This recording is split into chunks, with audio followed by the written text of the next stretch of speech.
यहाँ के बुजुर्ग मतदाता है, आइए इनसे जानकारी करते हैं किस पार्टी की चर्चा तेज चल रही है। नमस्कार भाई साहब। नमस्कार भैया, संजय कुमार दुबे जी ये बताइए जैसे आपके यहाँ पे उपचुनाव होना है, किस पार्टी की चर्चा तेज है? भैया यहाँ पर भारतीय जनता पार्टी उपचुनाव में ज्यादा तेज है। जी जी। और इसकी जो है त्रिकोणीय यहाँ लड़ाई होगी। रामगोपाल कोरी भी यहाँ पर अच्छी तरीके से प्रचार प्रसार कर रहे हैं जी। और यहाँ पे उपचुनाव है तो अवधेश के लड़के भी यहाँ पे लगे हुए हैं, लेकिन लहर जो है वो बीजेपी की है, भारतीय जनता पार्टी की। जी जी। आपका क्या कहना है दादा जी? बीजेपी की लहर है भैया, वही जीतेगी यहाँ से। तो बीजेपी की लहर है। हाँ। तो जैसे ये बताइए, आप कह रहे हैं बीजेपी की लहर है, तो बीजेपी की लहर तो 2022 में भी थी। अवधेश प्रसाद जी क्या कहते विधानसभा जीत लिए, तब लहर नहीं थी? तब नहीं थी, अब है। तब नहीं थी, अब है। हाँ। ऐसे ये बताइए भाई साहब, मैं आपसे जानकारी करना चाहता हूँ। जो कहते हैं राजा वो भी चूतियां है। यहाँ की राजा जनता है, जिसको वोट देगी ये वो है। और यहाँ के राजा राम है। यहाँ पर महाराज दशरथ की समाधि बन चुकी है और वर्तमान में, और इसके पहले भी यहाँ राम जी राजा थे, राम जी राजा हैं। और अवधेश और अखिलेश जो कहते हैं बेवकूफ हैं। जनता राजा होती है, बेवकूफ है। इनको बेवकूफ को और कुछ आता है। गठबंधन कर लिए, 7 गट्ठे के जोड़ बना करके एक बार जीत गए तीती रहे, मिल गया बटेर।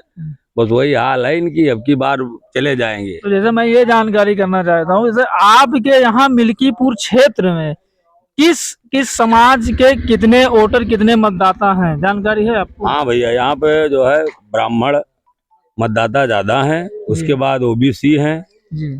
और फिर एससी हैं। कुल मिलाकर के यहाँ जो है मिल्कीपुर ब्राह्मण और अमानीगंज जो है ब्राह्मण बाहुल क्षेत्र है। यहाँ पर ब्राह्मणों की पर्याप्त संख्या है, यादव भी पर्याप्त हैं, ऐसा कोई नहीं। यहाँ पे फाइट अच्छी होगी। क्या यहाँ के जो ब्राह्मण समाज का माना जाता है कि 80 से 90 हजार वोट है, तो क्या ब्राह्मण समाज इस बार तय करेगा मिल्कीपुर में किसको विधायक बनना है? हाँ, निश्चित करेगा। पिछली बार भी किया था, लेकिन ऐसा है लल्लू सिंह सांसद थे, 10 साल उन्होंने जो है कोई काम नहीं किया, लोगों के संपर्क में नहीं रहे, जनता उब गई। 10 साल का लंबा समय होता है, इसलिए अवधेश प्रसाद जब खड़े हुए तो जो है उनकी तरफ झुक गई जनता।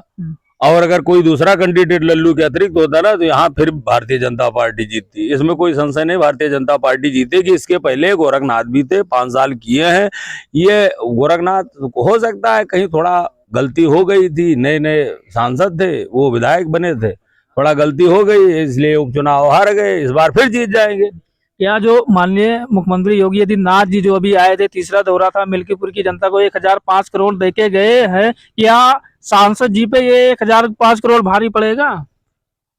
अरे भैया, ये सांसद जी से और इसमें विकास से कोई मतलब नहीं है, क्योंकि ऐसा है कि वो अलग अलग पार्टी के दोनों हैं। दोनों पार्टियां इलेक्शन में बराबर फाइट करती हैं। विकास के लिए दे गए हैं तो विकास के लिए मुख्यमंत्री हैं, उनका देने का काम है, उससे कोई लेना देना नहीं। यहाँ प्रत्याशी की चयन है, प्रत्याशी भारतीय जनता पार्टी का और समाजवादी के दोनों लड़ेगा। भारतीय जनता पार्टी यहाँ निकालेगी। चलिए, इसी के साथ में एक लास्ट सवाल है आपसे, मैं पूछ रहा हूँ, जैसे बीजेपी से किस कैंडिडेट को क्या कहते हैं टिकट मिले तो अवधेश प्रसाद के जो लड़के अजीत प्रसाद हैं उनसे फाइट बढ़िया करेगा? अब देखिए, हमारे कहने से तो मिलेगा नहीं टिकट कि इनको मिल जाए या फला को मिल जाए, गोरखनाथ को मिल जाए, चंद्रभान को मिले, कि सुरेश रावत को मिले।